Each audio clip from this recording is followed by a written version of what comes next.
Willi Williams, who's one of Canada's great reggae pioneers. And He'd say Jamaican.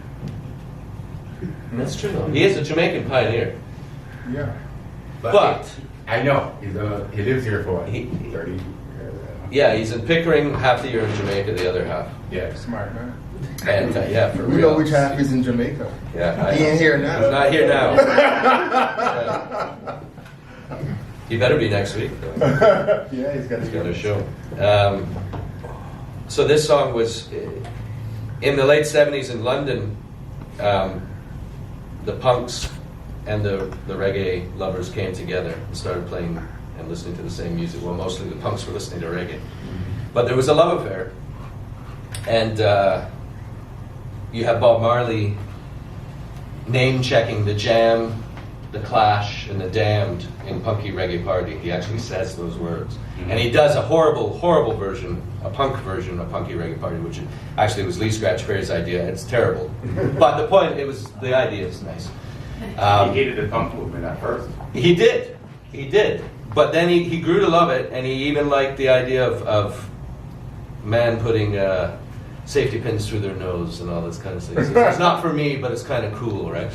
But he saw the rebellion in them. He saw, exactly. They were disenfranchised, mostly disenfranchised working class kids that had nothing to do, and he sort of recognized that, hey, that's the same thing. Yeah, exactly. Because remember, he's exiled in London at the time because of an assassination attempt, and that's where he writes Exodus, etc. Most of you know this. That's great. No, but I'm seeing a lot of nodding heads, which is fantastic. People will nod, yes. Yeah, and on the other side of the coin, the punk guys just fell in love with reggae, right? Like it became part of the sound, the aesthetic of that time, and no more so than the Clash, who did several sort of bridge building things with punk guys. When did they go to Jamaica and do that show? That was a little later. That was a little later, but I was at that show. were you at that show? Really? There you go. It's history. I think Jackie Mitu actually helped write Armageddon in time. He definitely did. Oh, he wrote the bass line. Yeah. He wrote the bass line. When they dub that out, that's no joke. Yeah. So that's exactly where we're headed. On the Clash's Black Market Clash EP, they do Willi Williams' Armageddon Time. And it's a minor hit, like it's sort of a cult hit. Minor. Well, it was a minor hit. Now it's a national anthem, Yeah, right? yeah, but at the time, it was a minor hit, and it just grew and grew and grew. And all they really did was make it B flat minor instead of B flat, like that. They just changed the color of it ever so slightly. Have you seen the footage of Willi in Jamaica with Chronics doing the sound? No. Last year? No? Oh, I gotta check that out. It's somewhere on We should- Facetious book. We definitely should check that out. I played a lot on Willi's early albums up here. Yeah, because Jackie was my connection to all of that stuff, right? But him and Willi. I played a Messenger Man and a bunch of other tunes. Messenger Man, you're on that one, yeah. The album or the song itself? No, you're on the album. On the album. You're on the album. Recorded a lot of that stuff in it. Somewhere. There's this, I think this guy was from Cuba or maybe was South American country. He had a studio in his house on Finch near Young. I can't remember the dude's name, but he had maybe like an 8-track studio, Right. maybe 16, but I'm more thinking like 8. And that's where we recorded a lot of that stuff. Jackie have a studio in his basement as well. A little tiny one. I think a tiny thing. Little one, yeah. I was shocked at the amount of vinyl that man have in them yard. He said he was a selector at one point. I did not know that. Yeah. It was definitely a collector.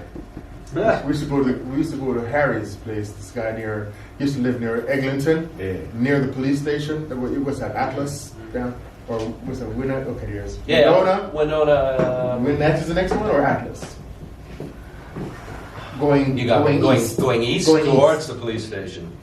Like not away from the police Away station. from the police Yeah, station. so you've got one street on one side, the other on the other side. That's east of the police station. Yeah. Okay. Right. Yeah. And he lived on that street. Okay. Like within like maybe about 100 meters, maybe 150 meters from the police station, right?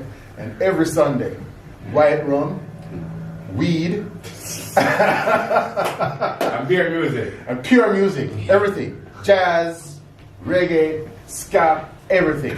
He had these huge boxes, man, in his house. And he had a Macintosh power amplifier, like a couple of them actually. Wow. You know? Like high-end stuff, like JBL speakers and, Nice. you know? So Jackie would pick me up and say, "Sir, where were you today?" Because we have a hiring sit on. Yeah. How old were you again? How old was I? 17, 17, 18, maybe. No, I wasn't 18 yet. And you couldn't partake in any of the goodness. Oh God, I was. I've partaken in so much of the goodness that I stopped it like maybe Yeah. 20 years ago. Yeah. Amen. Yeah. All right.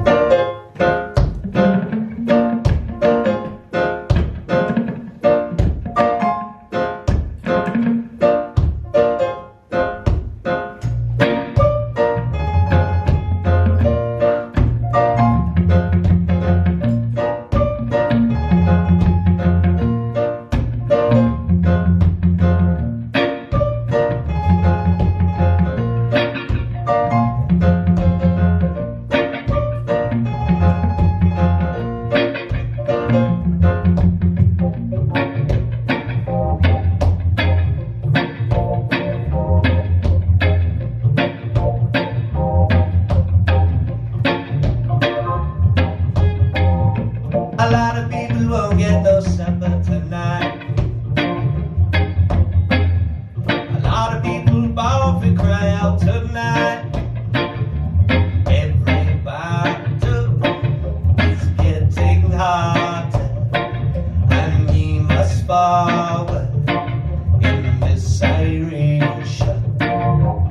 So remember to praise Jehovah, and he will guide you in this Armageddon.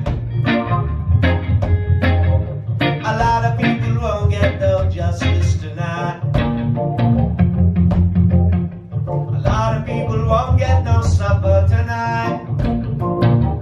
Every action, there's a reaction, and he will forward in this iration. So remember to think it over, and we will forward in this Armageddon.